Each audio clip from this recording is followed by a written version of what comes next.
Привет!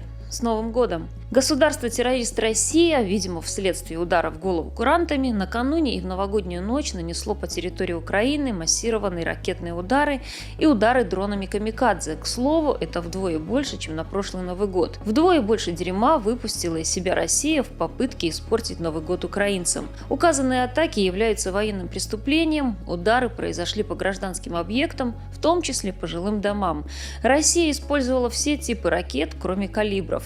Украинские города обстреливались кинжалами, С-300, противокорабельными ракетами Х-22, использование которых в пределах населенных пунктов является военным преступлением. Использовались также Искандеры-М и Х-59. 18 стратегических бомбардировщиков запускали ракеты Х-101, Х-555. Ракетным ударам предшествовали удары БПЛА. Государство-террорист применило более 37 беспилотников, один из которых попал в жилой дом в Одессе. Под обстрелы попали жилые дома, торговые центры, станции метро, образовательные учреждения, больничные учреждения и даже роддом. Очевидно, что целенаправленно уничтожается жилищный фонд и критическая инфраструктура. Гражданское население остается без средств существования, тепла и света.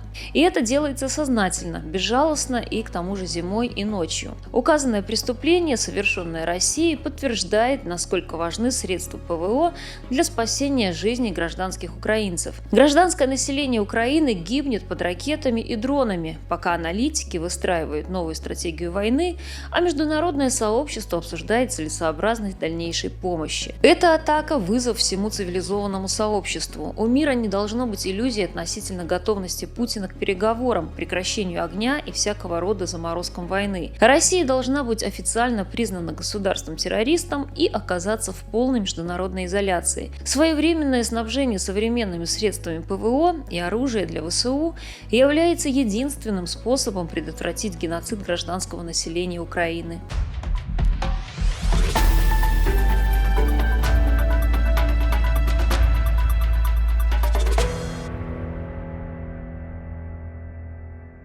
Вслед за массовыми падениями гражданских бортов ВВС РФ потеряли 5 аналогов нетных истребителей. Помимо многоцелевого Су-30, ВСУ уничтожили 4 Су-34 в Херсонской области и Донбассе. Российские Су-34, скорее всего, были сбиты на юге Украины зенитно-ракетным комплексом «Патриот». Те самые комплексы, которые накануне Путин обещал щелкать как орехи. Таким образом, Россия потеряла около 250 миллионов долларов. Такая оценочная стоимость сбитых украинцами бортов.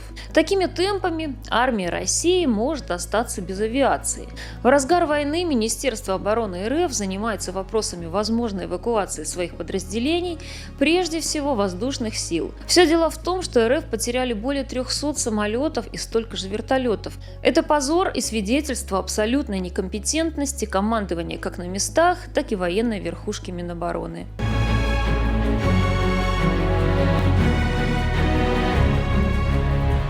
Снова появились кадры расстрела украинских военнопленных. Это преступление было совершено на территории Запорожской области и является грубым нарушением статьи 3 Женевской конвенции об обращении с военнопленными.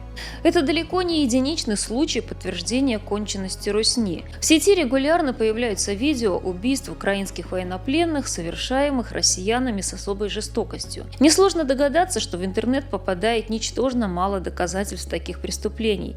Россияне убеждают украинских военных сдаваться в плен, чтобы потом совершать над ними пытки и убивать.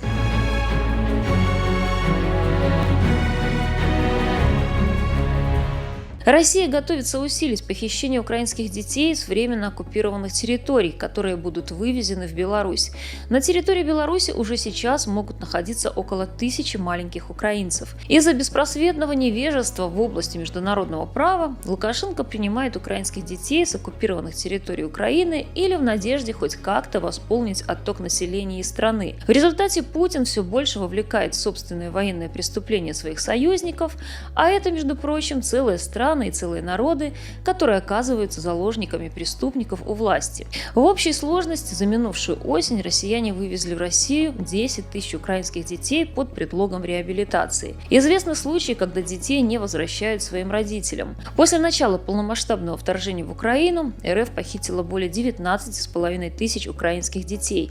Речь идет лишь о задокументированных случаях, реальная цифра, вероятно, может быть значительно выше.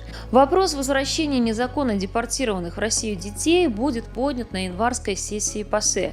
Соответствующее заявление сделал украинский аналитик Алексей Гончаренко. Таким образом, ПАСЕ стала универсальной международной площадкой для организации процесса поиска и возвращения домой маленьких украинцев.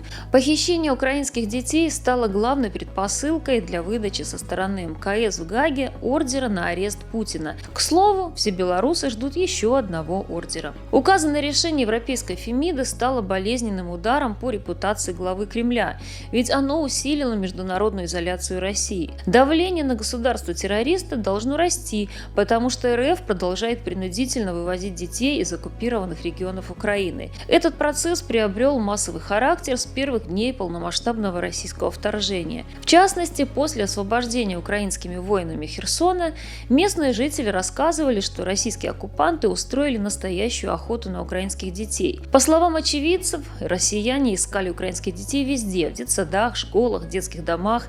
Неравнодушным местным жителям приходилось прятать детей, чтобы предотвратить насильственный их вывоз в РФ. Как правило, россияне отправляют похищенных в отдаленные депрессивные регионы РФ, которые находятся в Сибири и на Дальнем Востоке. Распространена практика изменения фамилий и других учредительных данных украинских детей, чтобы усложнить процесс их поиска и возвращения домой. Вышеизложенное актуализирует введение санкций против РФ и его международную изоляцию.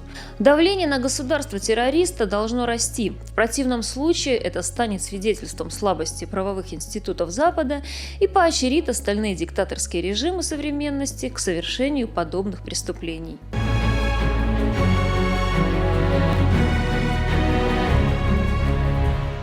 В Минобороны РФ признали повреждения в кавычках корабля «Новочеркасск» в порту Феодосии и заявили об одном погибшем. При этом экипаж корабля составлял 87 человек. Уничтожение большого десантного корабля «Новочеркасск» – очередное ощутимое унижение для военно-политического руководства РФ, сопоставимое с уничтожением крейсера «Москва». Атаки ВСУ по военным объектам в Крыму свидетельствуют о том, что ПВО на полуострове слабое, она не способна защитить Крым.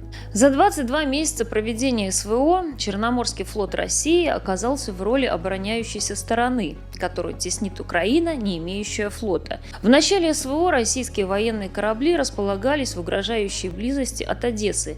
Сегодня они редко заходят в северо-западную часть Черного моря и вынуждены дислоцироваться вне Крыма. Российский флот более не доминирует в Черном море. Пока Минобороны РФ успешно сбивала виртуальные F-16, ВСУ сожгли реальный корабль. БДК «Новочеркасск» 775 проект был очень важным и нужным кораблем в составе Черноморского флота. Полноценно заменить такие корабли России сейчас нечем, а осталось их совсем немного. «Новочеркасск» – один из 12 больших десантных кораблей, находившихся в Черном море на момент начала СВО, и уже 6-й выведенный из строя. «Новочеркасск» использовался для доставки оружия и боеприпасов в Крым. Такой мощный, яркий и прекрасный взрыв – результат их детонации. Некомпетентность военно-политического руководства РФ сделала Черноморский флот России беззащитным.